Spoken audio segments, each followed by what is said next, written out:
Well, thank you very much, Larry. It's great to be back in beautiful Davos, Switzerland, and to address so many respected business leaders, so many friends, few enemies, and all of the distinguished guests. It's a who's who, I will say that. I've come to this year's World Economic Forum with truly phenomenal news from America. Yesterday marked the one-year anniversary of my inauguration, and today, after 12 months back in the White House, our economy is booming, growth is exploding, productivity is surging, investment is soaring, incomes are rising, inflation has been defeated, our previously open and dangerous border is closed and virtually impenetrable, and the United States is in the midst of the fastest and most dramatic economic turnaround in our country's history. Under the Biden administration, America was plagued by the nightmare of stagflation, meaning low growth and high inflation, a recipe for misery, failure, and decline. But now, after just 1 year of my policies, we are witnessing the exact opposite: virtually no inflation and extraordinarily high economic growth. Growth like, I believe, you'll see very shortly, our country has never seen before, perhaps no country has ever seen before. Over the past 3 months, core inflation has been just 1.6%. Meanwhile, fourth quarter growth is projected to be 5.4%, far greater than anybody other than myself and a few others had predicted. Since the election, the stock market has set 52 all-time high records. So that's in 1 year, 52 records, adding $9 trillion in value to retirement accounts, 401ks, and people's savings. People are doing very well. They're very happy with me. Since my inauguration, we've lifted more than 1.2 million people off of food stamps, and after 4 years in which Biden secured less than $1 trillion of new investment in our country. Think of that, 1 trillion, substantially less than that. In 4 years, we've secured commitments for a record-breaking $18 trillion, and we think when the final numbers come out, they'll be closer to $20 trillion of investment. That's never been done by any country at any time, not even close. Just over 1 year ago, under the radical left Democrats, we were a dead country. Now we are the hottest country anywhere in the world. In fact, the United States economy is on pace to grow at double the rate that was projected by the IMF just last April. And with my growth and tariff policies, it should be much higher. I really believe we can be much higher than that. And this is all great news, and it's great for all nations. The USA is the economic engine on the planet, and when America booms, the entire world booms. It's been the history. When it goes bad, it goes bad. You all follow us down, and you follow us up, and we're at a point that I don't believe we've ever been. I never thought we could do it this quickly. My biggest surprise is I thought it would take more than a year, maybe like a year and 1 month. But it's happened very quickly. This afternoon, I want to discuss how we have achieved this economic miracle, how we intend to raise living standards for our citizens to levels never seen before, and perhaps how you too and the places where you come from can do much better by following what we're doing, because certain places in Europe are not even recognizable, frankly, anymore. They're not recognizable. And we can argue about it, but there's no argument. Friends come back from different places. I don't want to insult anybody and say I don't recognize it. And that's not in a positive way. That's in a very negative way. And I love Europe, and I want to see Europe go good, but it's not heading in the right direction. In recent decades, it became conventional wisdom in Washington and European capitals that the only way to grow a modern Western economy was through ever-increasing government spending, unchecked mass migration, and endless foreign imports. The consensus was that so-called dirty jobs and heavy industry should be sent elsewhere, that affordable energy should be replaced by the Green New Scam, and that countries could be propped up by importing new and entirely different populations from faraway lands. This was the path that sleepy Joe Biden administration and many other Western governments very foolishly followed, turning their backs on everything that makes nations rich and powerful and strong. And there's so much potential in so many nations. The result was record budget and trade deficits and a growing sovereign deficit driven by the largest wave of mass migration in human history. We've never seen anything like it. Quite frankly, many parts of our world are being destroyed before our very eyes, and the leaders don't even understand what's happening. And the ones that do understand aren't doing anything about it. Virtually all of the so-called experts predicted my plans to end this failed model would trigger a global recession and runaway inflation. But we have proven them wrong. It's actually just the opposite. In 1 year, our agenda has produced a transformation like America has not seen in over 100 years. Instead of closing down energy plants, we're opening them up. Instead of building ineffective, money-losing windmills, we're taking them down and not approving any. Instead of empowering bureaucrats, we're firing them, and they're going out and getting jobs in the private sector for 2 and 3 times what they were making in government. So they started off hating me when we fired them, and now they love me. Instead of raising taxes on domestic producers, we're lowering them and raising tariffs on foreign nations to pay for the damage that they've caused. In 12 months, we have removed over 270,000 bureaucrats from the federal payrolls, the largest single-year reduction in government employment since the end of World War II. Nobody thought that was coming, but we had no choice. To make a country great, you can't have all federal jobs. We've cut federal spending by $100 billion and slashed the federal budget deficit by 27% in the single year. It's going to go down quite a bit more from that, driving inflation way down from the record highs of the Biden administration. Every month, they went up and up and up. I promised to cut 10 old regulations for every single new regulation. But instead, I've cut, actually, till this point, 129 regulations for every 1 new regulation approved. So every time they come in with a new regulation, we do at least 10, but so far it's averaging out to 129, if you can believe it. In July, we passed the largest tax cuts in American history, including no tax on tips, no tax on overtime, no tax on Social Security for our great seniors. We also provided 100% expensing, that's the one they like, and bonus depreciation for all new equipment and capital investments to help companies expand and shift production to America. They are so in love with that. They build a plant, they're able to deduct it immediately, the whole thing, rather than waiting 38 to 41 years in the old days. This is a miracle taking place. Nobody thought it would ever be done by any country, but it's done by us. It was what made my first term the most successful 4-year term that we've ever had from a financial standpoint.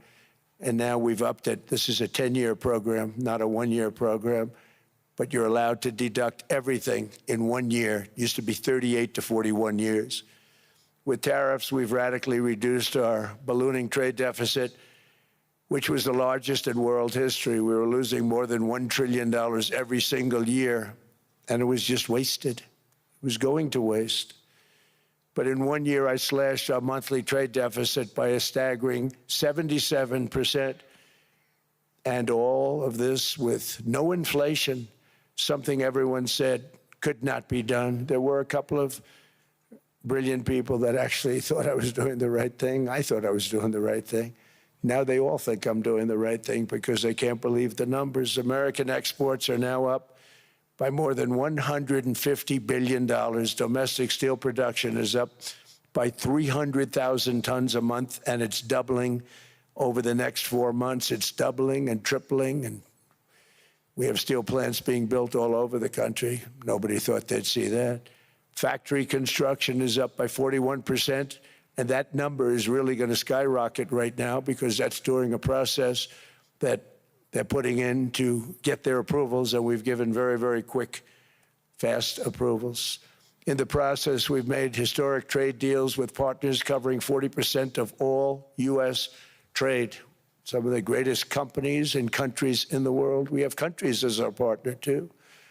The European nations, Japan, South Korea.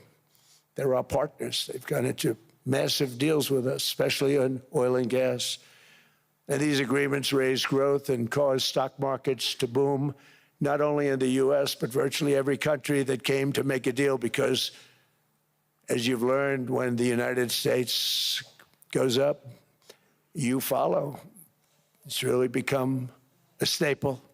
In America, I've stopped the nation-wrecking energy policies that drive up prices while sending jobs and factories to the world's worst polluters. They are indeed polluters. Under sleepy Joe Biden, new domestic oil and gas leases fell by 95%. Think of that. And they wonder, why was gasoline going up so fast? The gasoline actually topped $5 a gallon, and some places $7 a gallon, and more than 100 major power plants were violently shut down by incompetent people that had no idea what the hell they were doing. Under my leadership, U.S. natural gas production is at an all-time high by far. U.S. oil production is up by 730,000 barrels a day, and last week we picked up 50 million barrels from Venezuela alone. Venezuela has been an amazing place for so many years, but then they went bad with their policies. 20 years ago, it was a great country, and now it's got problems, but we're helping them. And those 50 million barrels, we're going to be splitting up with them, and they'll be making more money than they've made in a long time. Venezuela is going to do fantastically well. We appreciate all of the cooperation we've been giving. We've been giving great cooperation. Once the attack ended, and they said, let's make a deal. More people should do that. But Venezuela is going to make more money in the next 6 months than they've made in the last 20 years. Every major oil company is coming in with us. It's amazing. It's a beautiful thing to see. The leadership of the country has been very good. They've been very, very smart.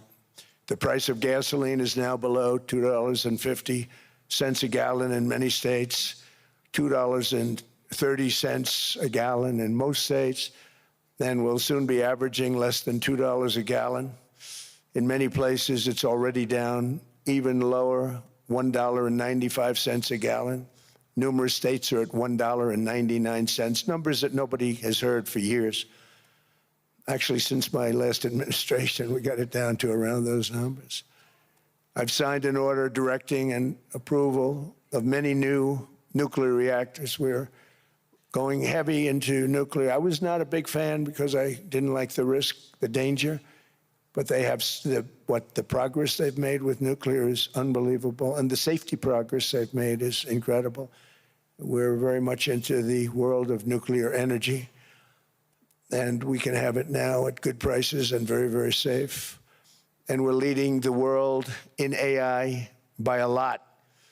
We're leading China by a lot. I think President Xi respects what we've done, in part because I've allowed these big companies building these massive buildings to build their own electric capacity. They're building their own power plants, which, when added up, is more than any country anywhere in the world is doing. I read recently an article in the Wall Street Journal that China's creating so much energy, and they are. You got to hand it to them. But we're creating as much or more, and we're letting them do that. I'm very proud of it. It was my idea. I said, you can't create this much energy. We needed more than double the energy currently in the country just to take care of the AI plants. And I said, we can't do that. We have an old grid system. And I came up with the idea, you know, you people are brilliant, you have a lot of money.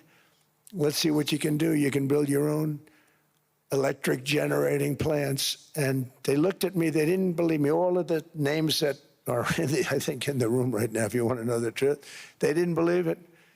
And I said, no, you can't. They came back 2 weeks and they didn't have the plant. They said, we thought you were kidding. I said, no, not only am I not kidding, you're going to have your approvals within 2 weeks. I always say nuclear will take 3 weeks. But most aren't going that. They're going oil and gas. They're even going coal in some cases. Because of my landslide election victory, the United States avoided the catastrophic energy collapse which befell every European nation that pursued the Green New Scam, perhaps the greatest hoax in history. The Green New Scam, windmills all over the place, destroy your land, destroy your land. Every time that goes around, you lose $1,000. You're supposed to make money with energy, not lose money. Here in Europe, we've seen the fate that the radical left tried to impose on America. They tried very hard. Germany now generates 22% less electricity than it did in 2017. And it's not the current chancellor's fault. He's solving the problem. He's going to do a great job. But what they did before he got there, I guess that's why he got there. And electricity prices are 64% higher.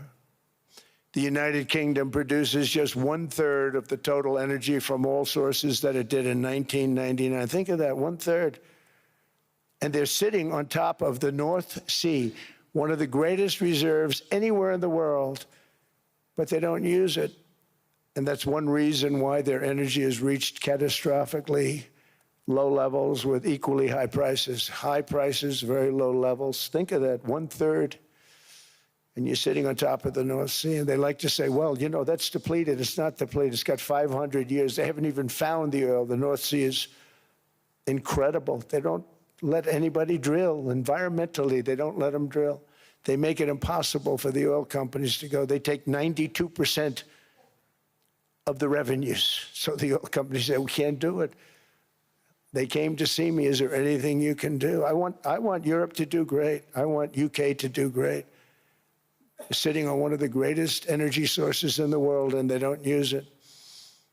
In fact, their electricity prices have soared 139%. There are windmills all over Europe. There are windmills all over the place, and they are losers. One thing I've noticed is that the more windmills a country has, the more money that country loses and the worse that country is doing.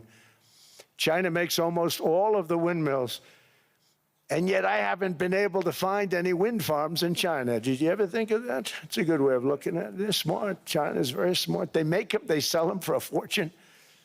They sell them to the stupid people that buy them, but they don't use them themselves.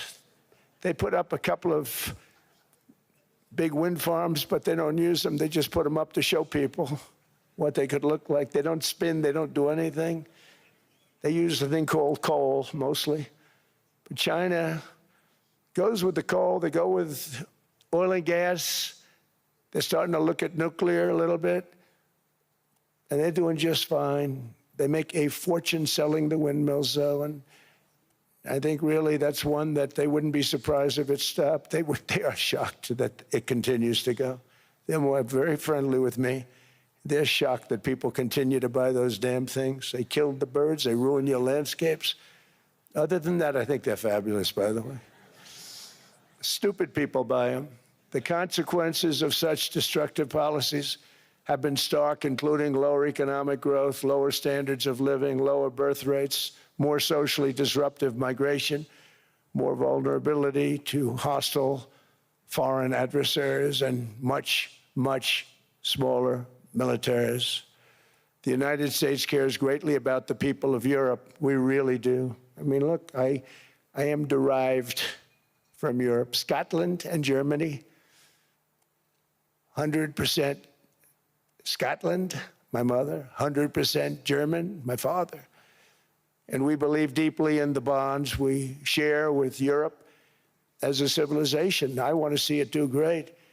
That's why issues like energy, trade, immigration, and economic growth must be central concerns to anyone who wants to see a strong and united West, because Europe and those countries have to do their thing. They have to get out of the culture that they've created over the last 10 years. It's horrible what they're doing to themselves. They're destroying themselves. It's beautiful, beautiful places. We want strong allies, not seriously weakened ones. We want Europe to be strong. Ultimately, these are matters of national security, and perhaps no current issue makes the situation more clear than what's currently going on with Greenland. Would you like me to say a few words of Greenland? I was going to leave it out of the speech, but I think I would have been reviewed very negatively.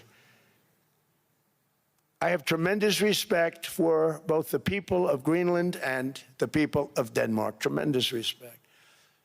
But every NATO ally has an obligation to be able to defend their own territory.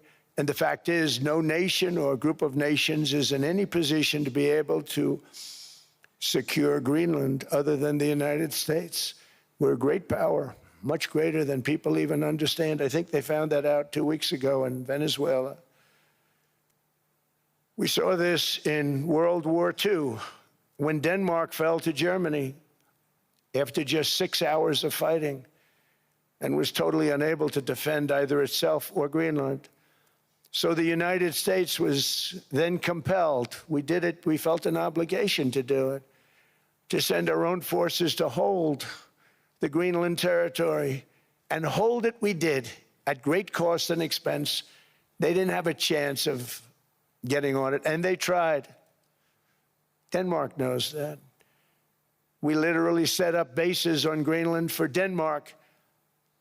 We fought for Denmark. We weren't fighting for anyone else. We were fighting to save it for Denmark. Big, beautiful piece of ice. It's hard to call it land. It's a big piece of ice. But we saved Greenland and successfully prevented our enemies from gaining a foothold in our hemisphere. So we did it for ourselves also. And then after the war, which we won it big. Without us, right now you'd all be speaking German and a little Japanese, perhaps. After the war, we gave Greenland back to Denmark. How stupid were we to do that? But we did it. But we gave it back. But how ungrateful are they now? So now our country and the world face much greater risks than it did ever before because of missiles, because of nuclear, because of weapons of warfare that I can't even talk about. 2 weeks ago, they saw weapons that nobody ever heard of. They weren't able to fire one shot at us. They said, what happened? Everything was discombobulated. They said, we've got them in our sights. Press the trigger, and nothing happened. No anti-aircraft missiles went up. There was one that went up about 30 feet and crashed down right next to the people that sent it. They said, what the hell is going on? Those defensive systems were made by Russia and by China. So they're going to go back to the drawing boards, I guess. Greenland is a vast, almost entirely uninhabited and undeveloped territory that's sitting undefended in a key strategic location between the United States, Russia, and China. That's exactly where it is, right smack in the middle. Wasn't important nearly when we gave it back. You know, when we gave it back, it wasn't the same as it is now. It's not important for any other reason, you know, everyone talks about the minerals. There's so many places. There's no rare earth, no such thing as rare earth. There's rare processing, but there's so much rare earth. And to get to this rare earth, you got to go through hundreds of feet of ice. That's not the reason we need it. We need it for strategic national security and international security. This enormous unsecured island is actually part of North America, on the northern frontier of the Western Hemisphere. That's our territory. It is therefore a core national security interest of the United States of America. And in fact, it's been our policy for hundreds of years to prevent outside threats from entering our hemisphere, and we've done it very successfully. We've never been stronger than we are now. That's why American presidents have sought to purchase Greenland for nearly 2 centuries. You know, for 2 centuries they've been trying to do it. They should have kept it after World War II, but they had a different president. That's all right. People think differently. Much more necessary now than it was at that time, however. In 2019, Denmark said that they would spend over $200 million to strengthen Greenland's defenses. But as you know, they spent less than 1% of that amount. 1%. There's no sign of Denmark there. And I say that with great respect for Denmark, whose people I love, whose leaders are very good. It's the United States alone that can protect this giant mass of land, this giant piece of ice, develop it and improve it and make it so that it's good for Europe and safe for Europe and good for us. And that's the reason I'm seeking immediate negotiations to once again discuss the acquisition of Greenland by the United States, just as we have acquired many other territories throughout our history, as many of the European nations have. They've acquired, there's nothing wrong with it. Many of them, some went in reverse, actually, if you look. Some had great, vast wealth, great, vast lands all over the world. They went in reverse. They're stuck back where they started. That happens too. But some grow. But this would not be a threat to NATO. This would greatly enhance the security of the entire alliance, the NATO alliance. The United States is treated very unfairly by NATO. I want to tell you that. And when you think about it, nobody can dispute it. We give so much and we get so little in return. And I've been a critic of NATO for many years. And yet I've done more to help NATO than any other president by far, than any other person. You wouldn't have NATO if I didn't get involved in my first term. The war with Ukraine is an example. We are thousands of miles away, separated by a giant ocean. It's a war that should have never started, and it wouldn't have started if the 2020 U.S. presidential election weren't rigged. It was a rigged election. Everybody now knows that. They found out. People will soon be prosecuted for what they did. It's probably breaking news, but it should be. It was a rigged election. You can't have rigged elections. You need strong borders, strong elections, and ideally a good press. I always say it. Strong borders, strong elections, free, fair elections, and a fair media. The media is terrible. It's very crooked. It's very biased, terrible. But someday it'll straighten out because it's losing all credibility. Think of it. When I went in a landslide, a giant landslide, won all 7 swing states, won the popular vote, won everything, and I only get negative press. That means that it has no credibility. And if they're going to get credibility, they're going to have to be fair. So you need a fair press. But you also need those other elements. And I inherited a terrible, terrible situation. If you look, the border was open. The inflation was raging. Everything was bad with the United States when I came into office. But I also inherited a mess with Ukraine and Russia, something that would have never happened. And I know Putin very well. He and I would discuss Ukraine. It was the apple of his eye, but he wasn't going to do anything. I said, Vladimir, you're not doing it. He would never have done it. It was terrible what happened. I could see it happening, too. After I left, I could see it happening. Biden had given Ukraine and NATO $350 billion, a staggering sum, $350 billion. I came in, and just like the southern border, just like inflation, just like our economy, I said, wow, this place is in trouble, meaning our country. All of these things were out of control. But the border was out of control. We fixed it with the strongest border anywhere in the world. And I've now been working on this war for 1 year, during which time I settled 8 other wars. India, Pakistan. I settled other wars that were Vladimir Putin called me, Armenia, Azerbaijan, He said, I can't believe you settled that one. They were going on for 35 years. I settled it in one day. And President Putin called me.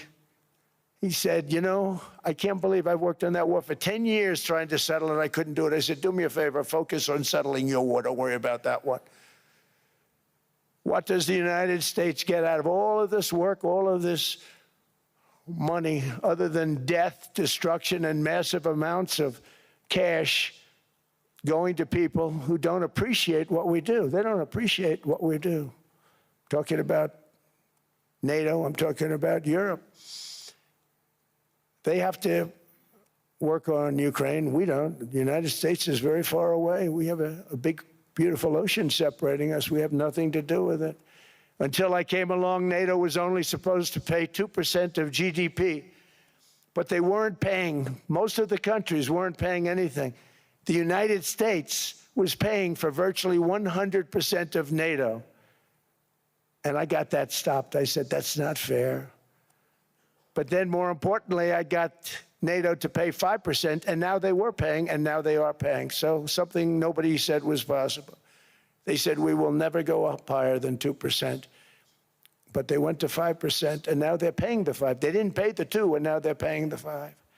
And they're stronger for it, and they have an excellent, by the way, Secretary General, who's possibly in the room. Mark, are you here? Yes, he's here. Hello, Mark. We never asked for anything, and we never got anything. We probably won't get anything unless I decide to use excessive strength and force where we would be, frankly, unstoppable. But I won't do that. Okay? Now everyone's saying, oh, good. That's probably the biggest statement I made, because people thought I would use force. I don't have to use force. I don't want to use force. I won't use force. All the United States is asking for is a place called Greenland, where we already had it as a trustee, but respectfully returned it back to Denmark not long ago after we defeated the Germans, the Japanese, the Italians, and others in World War II. We gave it back to them. We were a powerful force then, but we are a much more powerful force now. After I rebuilt the military in my first term and continue to do so today, we have a budget of $1.5 trillion. We're bringing back battleships. The battleship is 100 times more powerful than the great battleships you saw in World War II, those great, big, gorgeous ships, the Missouri, the Iowa, the Alabama. Because I thought maybe we could take them out of mothballs. They said, no, sir, these ships are 100, think of that, 100 times more powerful than those big, big, magnificent pieces of art that you saw so many times ago, that you still see on television. You say, wow, what a force. 100 times, each ship 100 times more powerful than the big battleships of the past. So that was the end of the mothball story. So what we have gotten out of NATO is nothing except to protect Europe from the Soviet Union and now Russia. I mean, we've helped them for so many years. We've never gotten anything, except we pay for NATO. And we paid for many years until I came along. We paid for, in my opinion, 100% of NATO because they weren't paying their bills. And all we're asking for is to get Greenland, including right title and ownership, because you need the ownership to defend it. You can't defend it on a lease. Number one, legally it's not defensible that way, totally. And number two, psychologically, who the hell wants to defend a license agreement or a lease, which is a large piece of ice in the middle of the ocean where, if there is a war, much of the action will take place on that piece of ice. Think of it. Those missiles would be flying right over the center of that piece of ice. All we want from Denmark for national and international security and to keep our very energetic and dangerous potential enemies at bay is this land on which we're going to build the greatest golden dome ever built. We're building a golden dome that's going to, just by its very nature, going to be defending Canada. Canada gets a lot of freebies from us, by the way. They should be grateful also, but they're not. I watched your Prime Minister yesterday. He wasn't so grateful. But they should be grateful to us. Canada lives because of the United States. Remember that, Mark, the next time you make your statements. What we did for Israel was amazing, but that's nothing compared to what we have planned for the United States, Canada, and the rest of the world. We are going to build a dome like no other. We did it for Israel. And by the way, I told Bibi, stop taking credit for the dome. That's our technology. That's our stuff. But they had a lot of courage, and they were good fighters, and they did a good job, and we wiped out the Iran nuclear threat like nobody can believe. Nobody's ever seen anything like it. That, Venezuela, taking down Soleimani, wiping out al-Baghdadi when he tried to reinstitute ISIS. We did a lot. I did a lot of big things, all perfectly executed. Everyone was perfectly executed. Somebody told me that, a military expert told me, sir, everything you've done has been perfectly executed. I said, I know.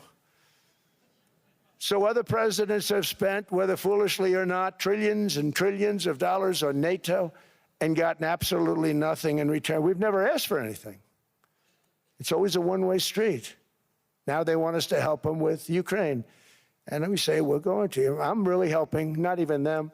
I want to see, last week, if you saw, it was 10,000 soldiers, but last month it was 31,000 soldiers died. 31,000. That's this room times, the number of people in this room times 30. Think of it. 30,000 soldiers died in 1 month. The month before it was 27,000. The month before that it was 28,000. The month before that it was 25,000. It's a bloodbath over there. And that's what I want to stop. It doesn't help the United States, but these are souls. These are young people. Look like you, look like some of you right in the front row. They go to war. Their parents are so proud. Oh, there he goes, comes back. 2 weeks later, they get a call, your son's head's been blown off. I want to stop it. It's a horrible war. It's the worst since World War II. They keep going, they'll exceed World War II. The numbers are staggering, how many people they've lost. They don't want to talk about it. Ukraine and Russia lost just tremendous amounts. And I'm dealing with President Putin, and he wants to make a deal, I believe. I'm dealing with President Zelensky, and I think he wants to make a deal. I'm meeting him today. He might be in the audience right now. But they got to get that war stopped because too many people are dying, needlessly dying. Too many souls are being lost. It's the only reason I'm interested in doing it. But in doing it, I'm helping Europe, I'm helping NATO, and I've until the last few days when I told them about Iceland, they loved me. They called me daddy, right, last time. A very smart man said, he's our daddy. He's running it. I was like running it. I went from running it to being a terrible human being. But now what I'm asking for is a piece of ice, cold and poorly located, that can play a vital role in world peace and world protection. It's a very small ask compared to what we have given them for many, many decades. But the problem with NATO is that we'll be there for them 100%. But I'm not sure that they'd be there for us. If we gave them the call, gentlemen, we are being attacked. We're under attack by such and such a nation.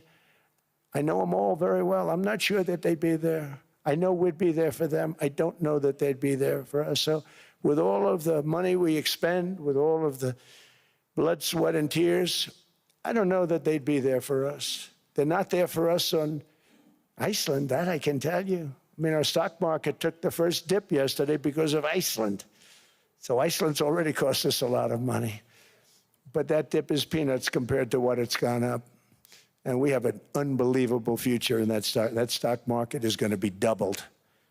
We're going to hit 50,000, and that stock market's going to double in a relatively short period of time because of everything that's happening.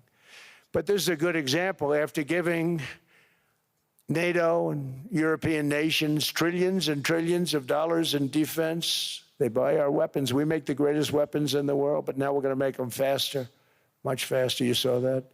I put a cap on the salaries, and I put no buybacks, no stock buybacks, no various other things that they were doing. I mean, they were making $50 million, but it would take them 3 years to give you a Patriot missile. I said, that's not good. My chauffeur can do a better job than that, and he makes slightly less than 50. They make big salaries. If they're going to make those big salaries, they're going to have to produce a lot faster. The good news is we have the greatest equipment in the world. Now we're going to start making it a lot faster. They're going to build additional plants.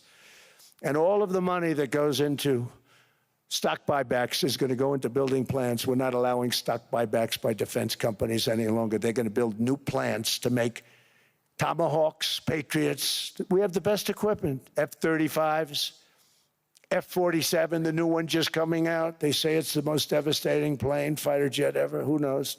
They called it 47. If I don't like it, I'm going to take the 47 off it. I wonder why they called it 47. We'll have to think about that. But if I don't like it, I'm going to take that 47 off. But it's supposed to be the Stage 6. It's supposed to be the first Stage 6 plane, undetectable, like our B-2 bombers were undetectable. They flew right over Iran. They were undetectable. And they did their job, and they got the hell out of there.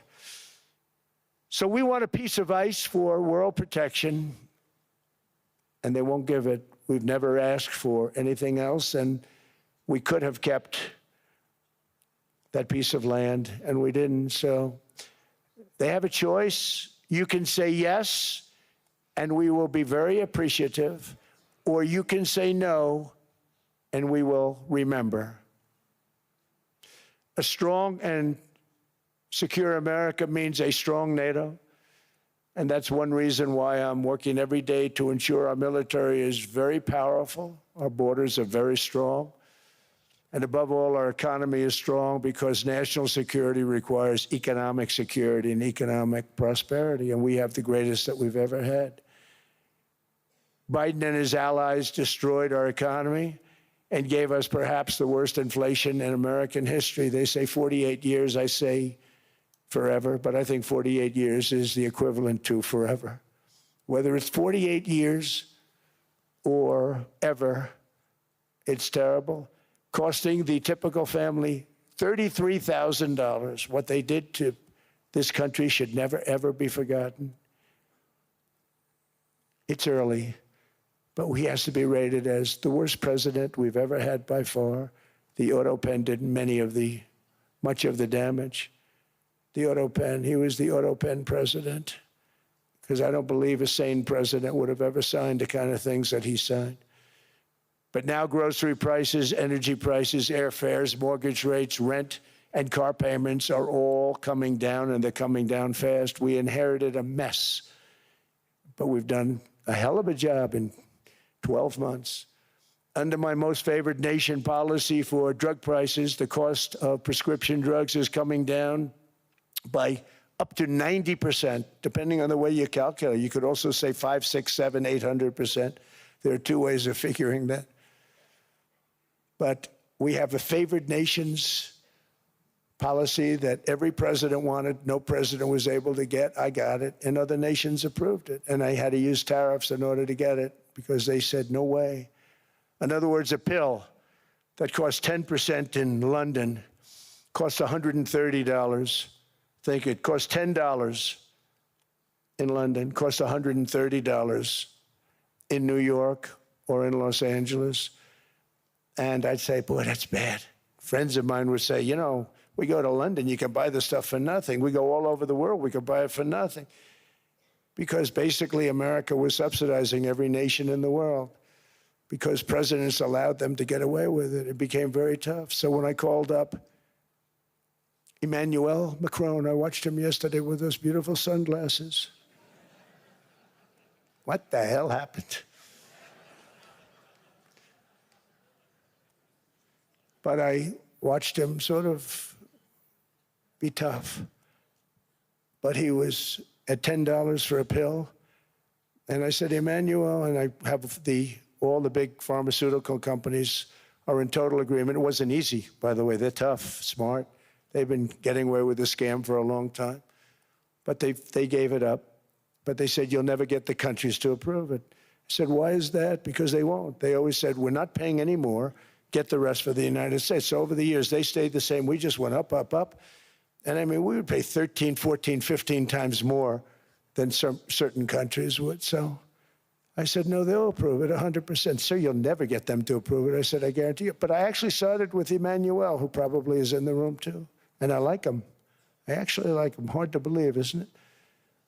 And I said, Emmanuel, you're going to have to lift the price of that pill to $20, maybe $30. Think of that. That means it's a doubling of prescription drugs. Might be a tripling, might be a quadrupling. It's not easy. No, no, no, Donald, I will not do that. I said, yes, you will, 100%. He said, no, no, no. You're asking me to double. I said, Emmanuel, you've been taking advantage of the United States for 30 years with prescription drugs. You really should do it, and you will do it. I have no doubt. In fact, I am 100% sure you're going to. No, no, no, I will not do it. Because yes, in all fairness to him, he has to double or triple. Because the world being a bigger place than the United States, it's not that you meet in the middle. You just have to go up some, and we come down a lot. They go up a little, we come down a lot. So we're at $130, they're at 10. So they may have to go to 20 or 30. No more than that. I said, Emmanuel, you're going to be doubling or tripling? No, no, no. I said, here's the story, Emmanuel. The answer is you're going to do it. You're going to do it fast. And if you don't, I'm putting a 25% tariff on everything that you sell into the United States and a 100% tariff on your wines and champagnes. And that's about 10 times more than what I'm requesting.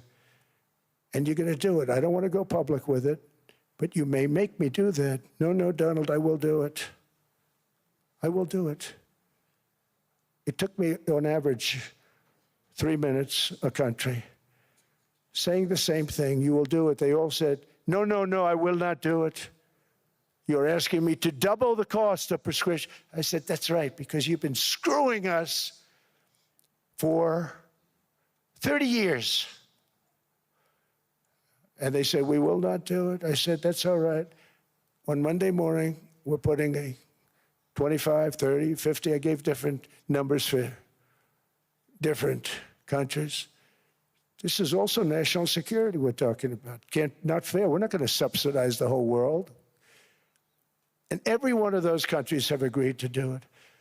So one of the biggest things that I've done is the fact that we have now most favored nation. We will pay whatever the lowest price is in the entire world. So our drug prices are going to be coming down by staggering 90%. Again, you could say 1,000%, 2,000%. Depends on the way you want to figure it, but we'll go with the way the fake news likes it better because it sounds, can you imagine a 90% reduction sounds much worse. But drug prices are going to be coming down tremendously in all the nations, and I appreciate them doing it, but they did it. In all fairness, without tariffs, I wouldn't have been able to get it done. After declining $3,000 under Biden, real incomes are up in the United States by $2,000, $3,000, and even $5,000 and more. Home ownership has always been a symbol of health and vigor of American society, but that goal fell out of reach for millions and millions of people in the Biden era because interest rates went up so high. Today, I'm taking action to bring back this bedrock of the American dream. In recent years, Wall Street giants and institutional investment firms, many of you are here, many of you are good friends of mine, many of you are supporters. Sorry to do this to you, I'm so sorry. But you've driven up housing prices by purchasing hundreds of thousands of single-family homes, and it's been a great investment for them. Often as much as 10% of houses on the market. You know, the crazy thing is a person can't get depreciation on a house, but when a corporation buys it, they get depreciation. Okay, that's something we're going to have to think about too. I don't know if too many people think about that. You buy a corporation, they buy 500 houses, they buy hundreds of thousands, they buy 500 houses, they can take depreciation. A person sweats and works and buys one house they can. But homes are built for people, not for corporations, and America will not become a nation of renters. We're not going to do that. That's why I have signed an executive order banning large institutional investors from buying single-family homes. It's just not fair to the public. They're not able to buy a house. And I'm calling on Congress to pass that ban into permanent law, and I think they will. One of the biggest barriers to saving for a down payment has been surging credit card debt. The profit margin for credit card companies now exceeds 50%, one of the biggest. And they charge Americans interest rates of 28%, 30%, 31%, 32%. Whatever happened to usury? So to help our citizens recover from the Biden disaster, all caused by this horrible president, just horrible president, I'm asking Congress to cap credit card interest rates at 10% for 1 year. And this will help millions of Americans save for a home. They have no idea they're paying 28%. They go out there a little late in their payment and they end up losing their house. It's terrible. To unleash innovation in savings and financing, I'm also working to ensure America remains the crypto capital of the world. And to that end, last year, I signed the landmark Genius Act into law. Now Congress is working very hard on crypto market structure legislation, Bitcoin, all of them, which I hope to sign very soon, unlocking new pathways for Americans to reach financial freedom. And I did it for two reasons. Number one, I thought it was politically good, and it was. I got tremendous political support. But more importantly, China wanted that market too. It's just like they want the AI. And we've got that market, I think, pretty well locked up. If I didn't do it, Biden was totally against it until before the election, when they realized that, there were millions of people voting against him over crypto. And all of a sudden, they loved it very much, but it was too late. They blew it. But it is politically popular, but it's much more importantly, we have to make it so that China doesn't get the hold of it. And once they have that hold, we're not going to be able to get it back. So I'm honored to have done it. Finally, I've instructed government-backed institutions to purchase up to $200 billion in mortgage bonds to bring down interest rates. And I'll be announcing a new Fed chairman in the not-too-distant future. I think he'll do a very good job. See, I gave away some of it. He did give that away. So we have something, got something, but somebody that's very respected. They're all respected. They're all great. Everyone that I interviewed is great. Everyone could do, I think, a fantastic job. Problem is they change once they get the job. They do. They're saying everything I want to hear, and then they get the job. They're locked in for 6 years. They get the job, and all of a sudden, let's raise rates a little bit. I call them, sir, we'd rather not talk about this. It's amazing how people change once they have the job. But it's too bad. Sort of disloyalty, but they got to do what they think is right. We have a terrible chairman right now, Jerome Too Late Powell. He's always too late.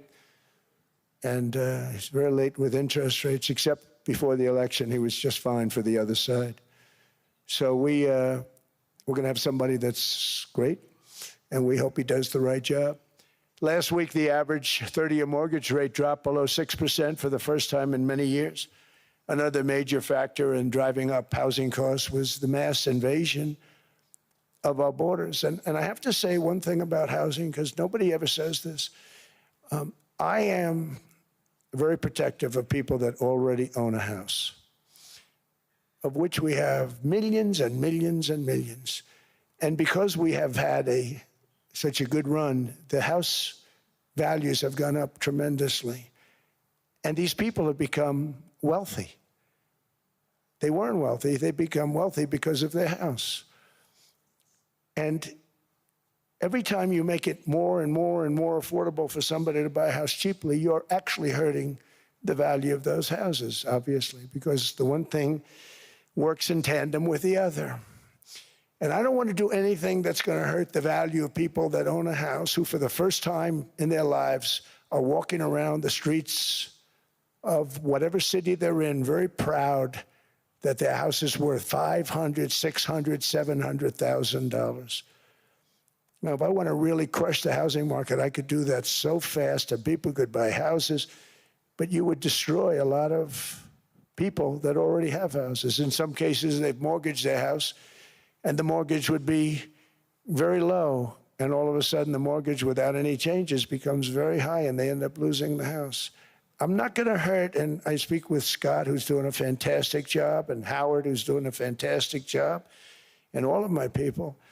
And I always say, look, you know, I can crush the hell out of the market. We can drop interest rates to a level, and that's one thing we do want to do. That's natural. That's good for everybody. You know, the dropping of the interest rates, we should be paying a much lower interest rate than we are. We should be paying the lowest interest rate of any country in the world, because without the United States, you don't have a country.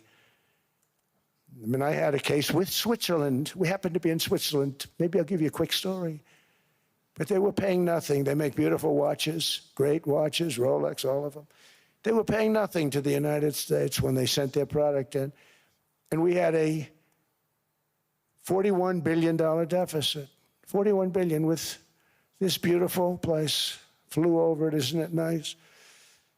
So I said, let's put a 30% tariff on them so that we get back some of it, not all of it at all. We'd still have a deficit, big deficit. We had 41 million.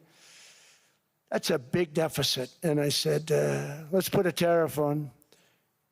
Different tariffs, different places. You're all party to them. In some cases, victims to them. But in the end, it's a fair thing. And most of you realize that. But we put a 30% tariff on Switzerland, and all hell broke loose. They were calling, I mean, like you wouldn't believe. And I know so many people from Switzerland, incredible place, incredible, brilliant place. But I then realized that they're only good because of us. And there's so many other examples. I mean, us, probably other places, but a majority of the money they make is because of us, because we never charged them anything.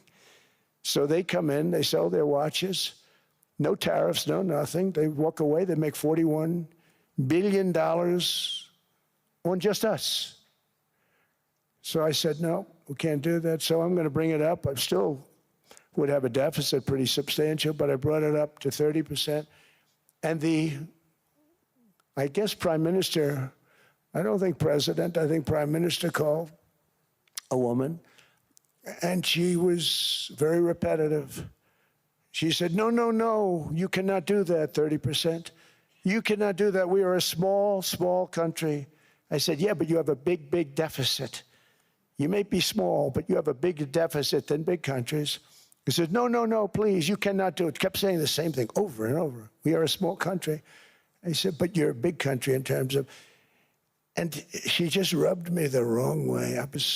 Thank you very much, ma'am. And I made it 39%. And then all hell really broke out. And I was paid visits by everybody. Rolex came to see me. They all came to see me. But I realized, and I reduced it, because I don't want to hurt people. I don't want to hurt them. And we brought it down to a, lower level. Doesn't mean it's not going up, but we brought it down to a lower level. But they pay now, tariff. But I realized that we have many places like that where they're making a fortune because of the United States. Without the United States, they wouldn't be making anything. Think of it. Switzerland made $41 billion on us. And as she said, it's a small place. And I realized with that, I don't know, it was so, because she was so aggressive. And I realized in that conversation that the United States is keeping the whole world afloat. Many places, I could give you 6, 7 places just in the people in this little area. I know every one of them. They're looking down. They don't want to see me, and they don't want to stare me in the eyes. But they're taking advantage of, everybody took advantage of the United States. But I've been very fair, and I gave them a tariff, and it was fine. But I realized that without us, it's not Switzerland anymore. Without us, it's not any of the countries that are represented here. And we want to work with the countries. We want to work with them. We're not looking to destroy them. I could have said 39, 40%. I could have said I want a 70% tariff, then we make money with Switzerland. But Switzerland would have been probably destroyed, financially destroyed. I don't want to do that. But we should be paying the lowest interest rate of everybody. I hope Scott's listening to this, because we should be paying the lowest interest rate of everybody. Without us, most of the countries don't even work. And then you have the protection factor. Without our military, which is the greatest in the world by far, without our military, you have threats that you wouldn't believe. You wouldn't believe. You don't have threats because of us, and that's because of NATO. One other thing, and I have to say it so importantly, in the old days, and I used to say I'm the youngest in the room. Now I'm among the older. I hate to say it. I don't feel old, but I'm among the older. But I remember not long ago, 20, 25 years ago, when good news came out about, let's say, the United States. The United States had a great quarter. The United States had a great month. All the stocks went up. And that's the way it's supposed to be. Now when they say the United States had a record quarter, it's unbelievable how well it's doing, all the stocks crash because they say, oh no, inflation, they're going to raise interest rates. And they do. Some of these stupid people like Powell, they raise interest rates. And what they do is they stop you from being successful. It used to be when we had a great quarter, a great month, great earnings, great anything, any good news, the stock market went up. That's the way it's going to be. We got to do that again, because that's the way it should be. Now when we have a great month, they want to kill it. Like we did over 5%. People were surprised. We should do 20%. We could do 25%. When we announce good numbers, and the reason is they're so petrified of inflation. And growth doesn't mean inflation. We've had tremendous growth with very low inflation. In fact, growth can fight inflation, proper growth. So we want to get back to the days when we announce great numbers, because we're going to be announcing phenomenal. You know, all these factories that are being built at record, thousands of businesses are being built right now. Remember, $18 trillion is invested. I think the second number is 3.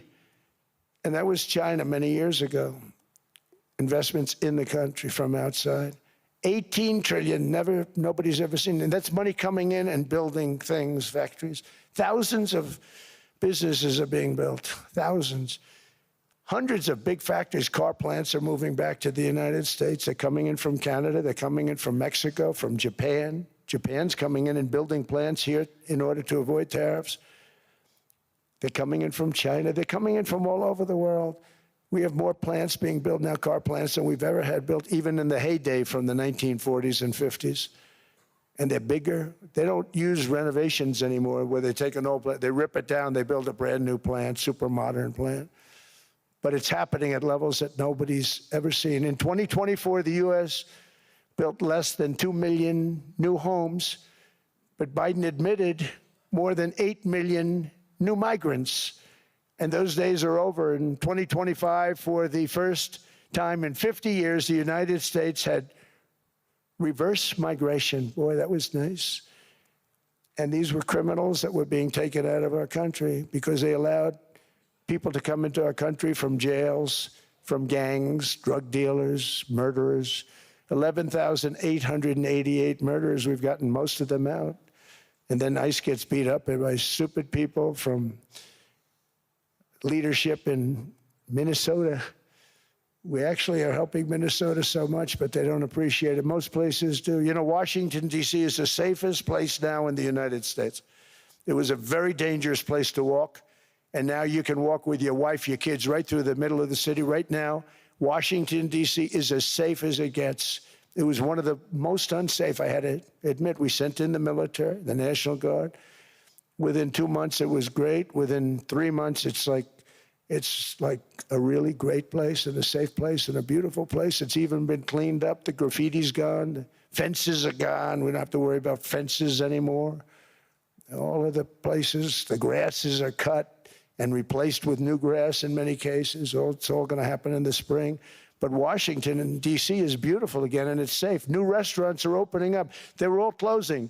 Now you can't get into a restaurant. Restaurants in Washington, D.C. are all opening. Memphis also, Memphis, Tennessee, New Orleans, Louisiana. We're there for 3 weeks.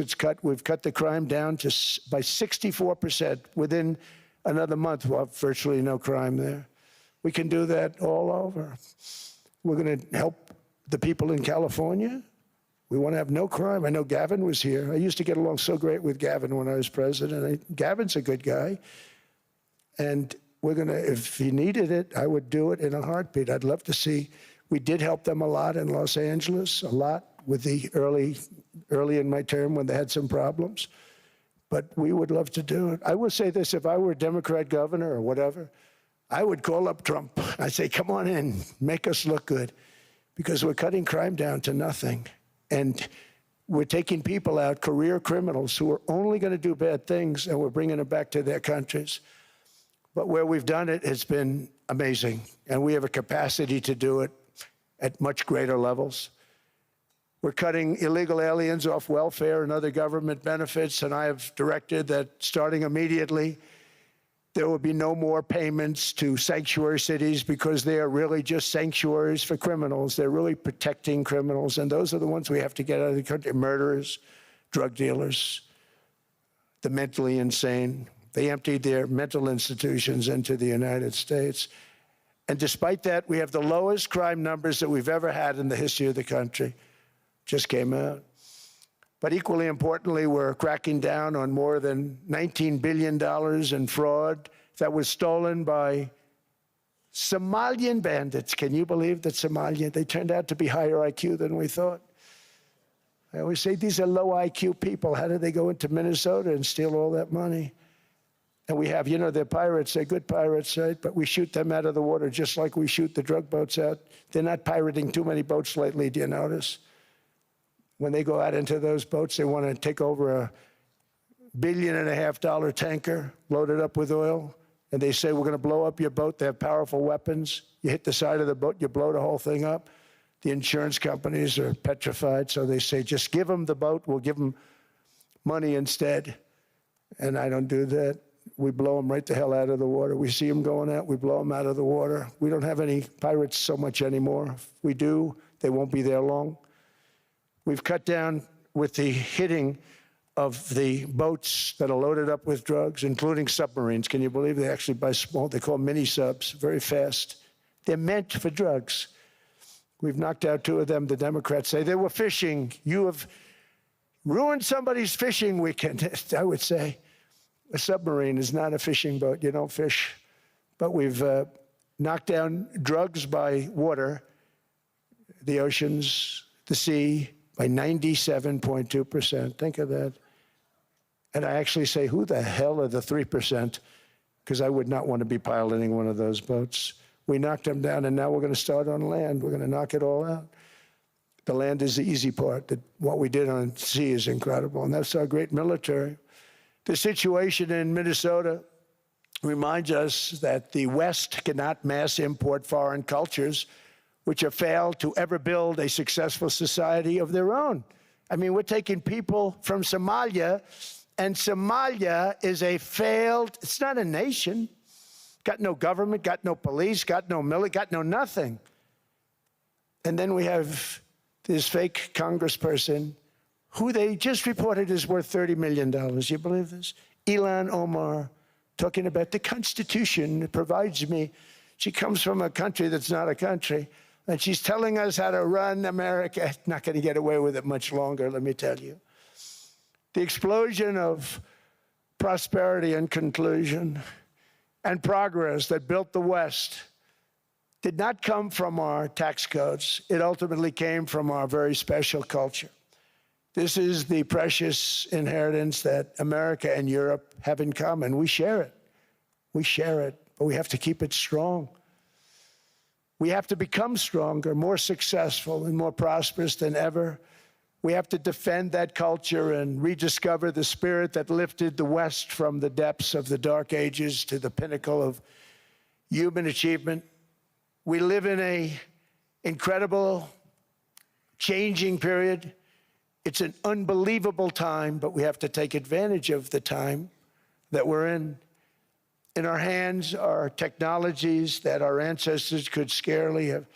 I mean, they couldn't have even dreamt some of the things that we see today. And so rapidly they're produced. I mean, AI, 2 years ago, nobody ever heard of the term, and now everybody's talking about it. And it can have some very good purpose. It could also have some dangerous purpose, and for that we have to watch out. But some tremendous things are happening because of it. And we're leading by so much. We're doing so well. But opportunities that are bigger and grander than ever before in human history are right before us. It is the pioneers in this room. Many of you in this room are true pioneers. You're truly brilliant people. Just your ability to get a ticket is brilliant because you have about 50 people for every seat. I don't know what, that's Larry. Everything Larry touches turns to gold. He made this very successful. But you're in this room, and some of you are the greatest leaders anywhere in the world. You're the greatest brains anywhere in the world.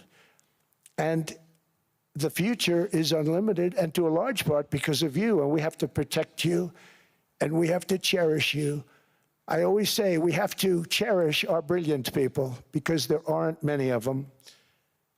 So together with confidence, boldness, and persistence, let us lift up our people, grow our economies, defend our shared destiny, and build a future for our citizens that is more ambitious, more exciting, more inspiring, and greater than the world has ever seen. We're in a position to do things that nobody else has ever even thought of before. And many of the people in this room are the ones that are doing it, and I want to congratulate you, and I'm with you all the way. You can do things that nobody else can even think about. So I congratulate you on your tremendous success. And the United States is back, bigger, stronger, better than ever before. And I'll see you around. Thank you all very much. Thank you very much.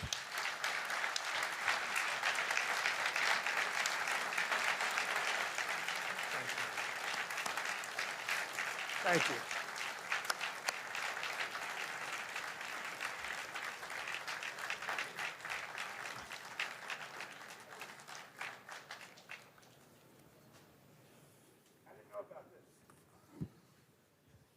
This was supposed to be a nice fire chat, Mr. President. Yes, good. I got set up. No, I did know. You made the job for the moderator really easy. Thank you, Mr. President, for your speech. I do have a few follow-up questions, if it's okay. Sure. I don't think I should start with Greenland, maybe. I'll start with the economy. The U.S. economy is doing really, really well.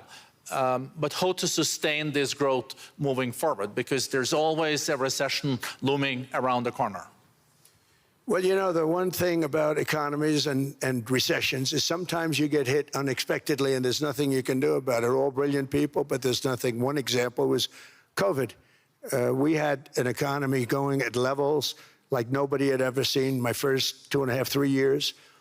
And then I heard the word pandemic, not COVID. They came up with that name over a period of time. We won't get into that. But I heard the word pandemic. And I had a poll come out that was so strong just prior to that. And I was with the two best pollsters, McLaughlin and Fabrizio. And they said, sir, George Washington and Abraham Lincoln, if they came back and ran as president and vice president, they couldn't beat you. And then what happened is the following day, I was told to stay tuned because there's something really bad happening in China. There are bodies laying all over Wuhan, right around that certain building that we talk about. I always said it came from Wuhan. It did come from Wuhan.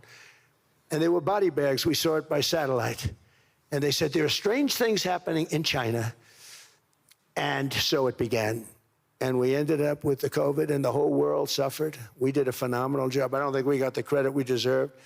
We did something that Operation Warp Speed, which some people say was one of the greatest military feats ever. We did a great job. Used our military, used a lot of people. But sometimes you get hit with things, nothing you can do. You get hit with things like that unexpectedly.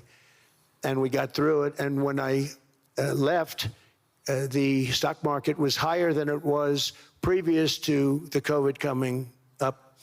And I called it a great achievement. But things happen, bad things happen. The things that we can stop are wars if we're smart. That we can stop. Those are a matter of being intelligent and having intelligent people on the other side, because wars are the worst of all. Wars are worse than anything. But we can stop wars because that's sort of up to us. But things like dust flying in the air, wherever COVID comes from or whatever comes, sometimes you have to be a little bit lucky. But we are poised to have an economy like no other, not only in this country, but anywhere. And you know, when you hear the kind of numbers that I can tell you that Scott Bessent was with me the other day, and he's looking at numbers. He said, I can't. And that's all he's done his whole life, pretty much your whole life. Scott, you weren't going to be a football player, I don't think. Scott was not that great at football, but he was always good at numbers, right? And he was looking at numbers. He said, I've never seen anything like this. We're poised to do things that no other country has ever done. And, you know, luck, I hate to say it, but we need a little luck. We don't want to get hit by something that nobody could have thought. Whoever thought we were going to hit by a pandemic? You know, when I heard the word pandemic, I said, oh, that's an ancient problem. World War I, they lost 100 million people. It actually ended World War I. A lot of people don't know. The Spanish flu in World War I ended the war because all the soldiers were sick. The soldiers were so sick on both sides, and that war was raging, and they were all dying from the Spanish flu. They were sick as dogs. They couldn't fight. So, you know, you don't know how that would have turned out. But so we do, I mean, subject to that, and I always have to put a caveat in for it, but we're poised to have the greatest growth of any large country, I think any country that there's been. When you look at what's happening in the United States, it's really amazing. Thank you. One thing that maybe keeps you up at night, I know you don't sleep that much anyway, Mr. President, is the debt. The U.S. debt is high, is now the biggest expenditure on your budget. How to get out of that impasse? Well, the big thing is growth. I mean, growth is the way. If we grow like this, we go from having at $37 trillion. We go from having high debt to low debt. But we also are cutting expenses, you know, the old-fashioned way. We have extraordinary growth. I think we're going to be growing our way out. I think we're going to be paying off debt. We're taking in tremendous money from tariffs fairly. And again, I'm using them judiciously. You know, Switzerland's a case study. I could have gotten much more. I could have asked for much more. But we're using them judiciously. But I think growth, most importantly, and then cutting costs. Now, if you take a look at Minnesota, $19 billion in fraud and other things. People going to airports, they came into the country, they don't have 10 cents, and they're leaving with hundreds of thousands of cash in their bags. When we get to that, and our DOJ, Pam, and Todd, and all the people that work over there, and all of the people that work in here, I can tell you, Scott Bessent is working on that. It's a priority, right? You have your whole team. We're in there looking for where this money is coming from, how much it is. It could be more than $19 billion. Can you believe that? That's just one state. If we were able to cut out 50% of the fraud, 50%, and we should be able to do better than that, we would have a balanced budget without having to talk about even growth. So we have a lot of options, but we're working very hard on that. That's a big deal. It's not just the protests, the fake protests done by agitators and, you know, professional insurrectionists. That's what they are. They're professional troublemakers. But we are looking very strong at the money too in Minnesota and other places. I think, Mr. President, also the $500 billion invested in artificial intelligence and the frontier technologies last year also were driving growth exponentially in the U.S. Well, AI has been a big factor. AI is massive. I mean, Mark Zuckerberg showed me a plant where he put it over a map of Manhattan, and it was basically the size of Manhattan. This is not, I said, you got to be kidding. It's a plant that was miles long, miles wide, very high. I don't think it was high like the Empire State Building, but it was high. And it literally covered most of the island of Manhattan. That's called a big plant. And, you know, when I heard they're going to spend $50 billion building it, I said, what, you know, if you spend $50 million, you can build a nice little shopping center. If you spend $500 million, you can build a good shopping center. But how do you spend $50 billion? When I looked at this thing, I said, you think you'll be able to do it for that? It's amazing when, you know, some of the plants that I see, and I see them all. And again, so big is we're letting them build their own electric generation. This way we have no problem. And otherwise they'd be complaining. There'd be nobody able to, you know, we have an old grid system. And not only that, they're going to sell at a very cheap price the excess electricity that they create back into our grid. So that'll solve some problems for certain states that don't have enough electricity. We also know that on the AI, there is fierce competition between the US as the largest economy in the world, 27% of the global GDP and 5% of the global population, not doing that badly, and China. And we know that that competition is very tough on AI. I know you're heading to a state visit to China in April.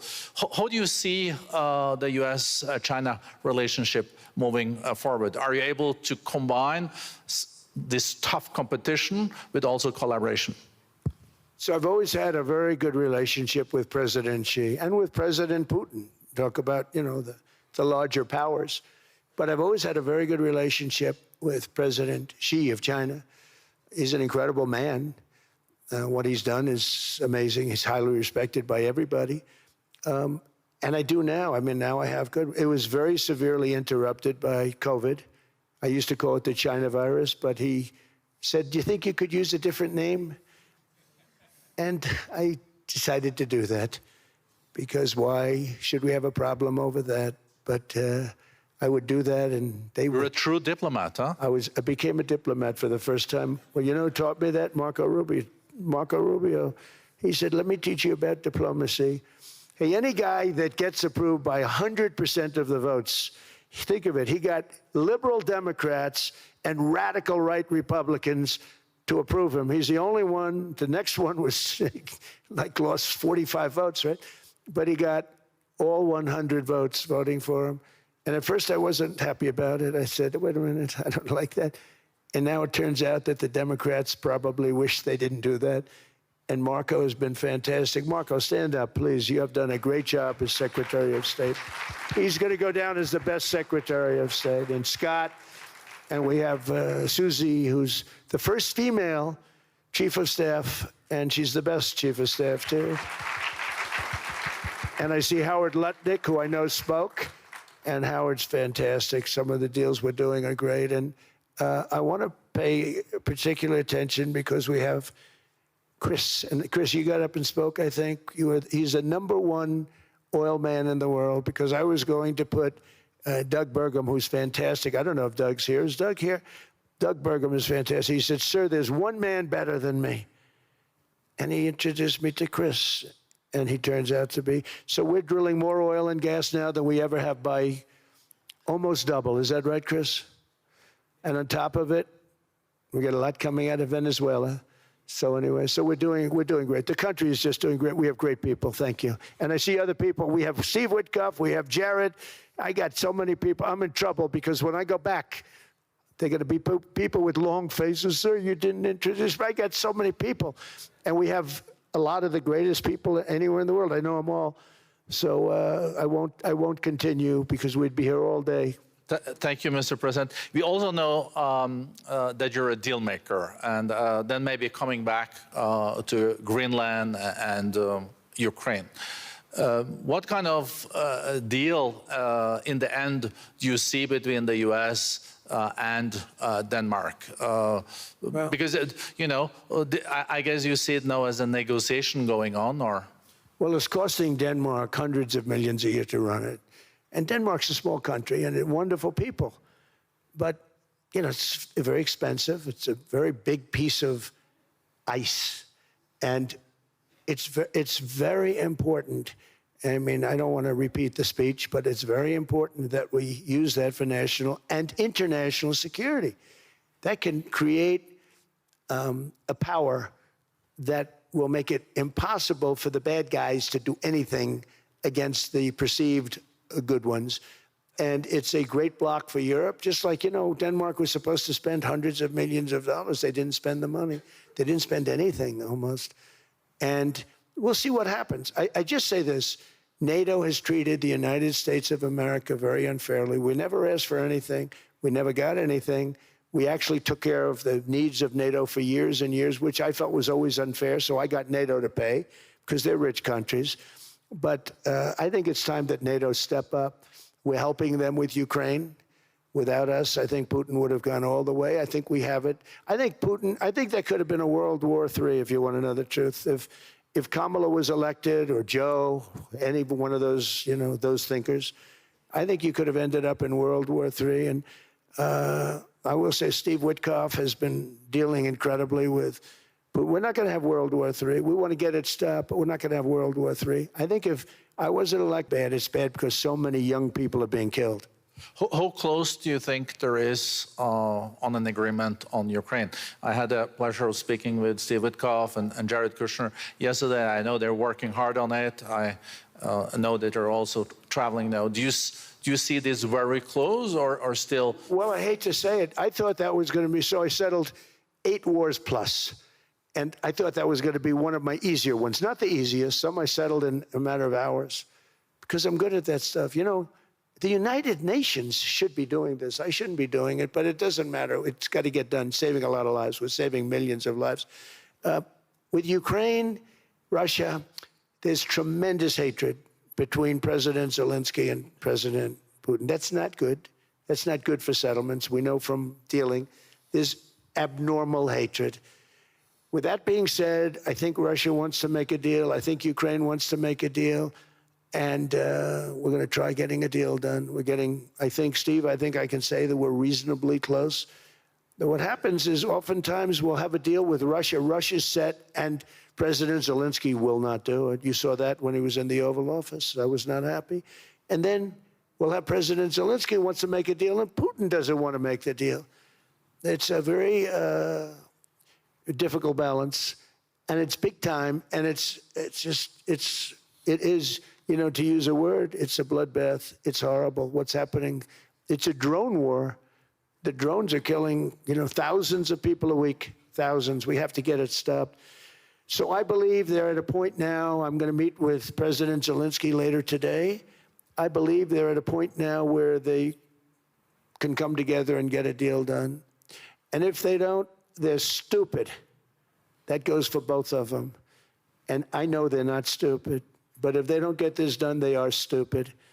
So I don't want to insult anyone, but you got to get this deal done. Too many people are dying. It's not worth it.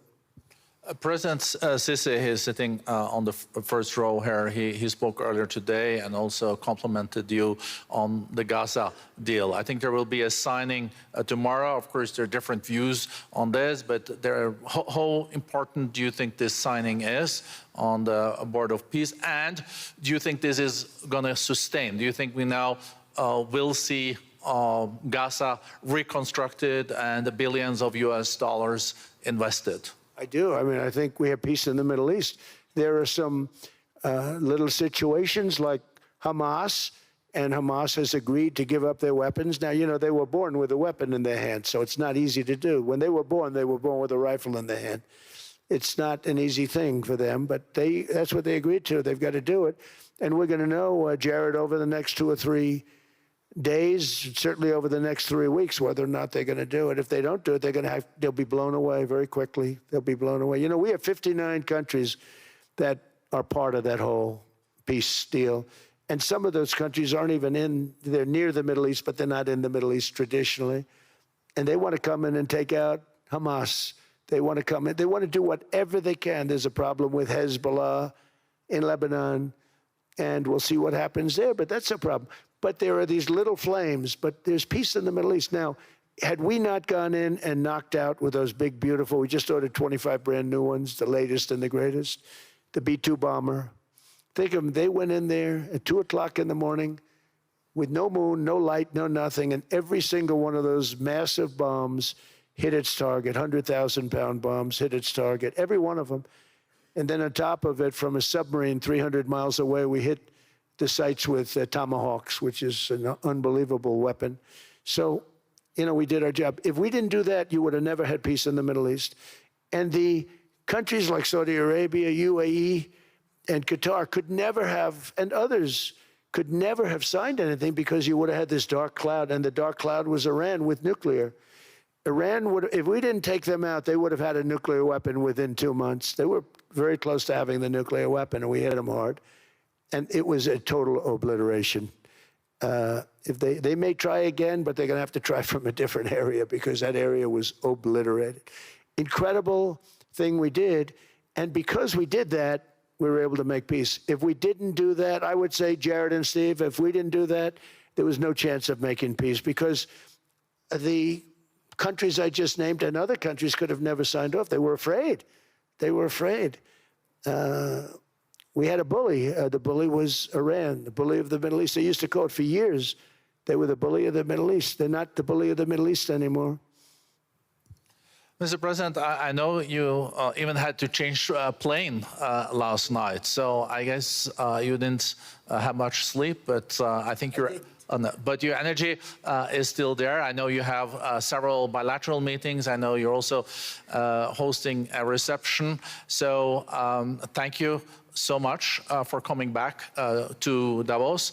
Thank you so much. It's highly appreciated. Well, thank you very much. Thank you, everybody, very much. Thank you. Thank you.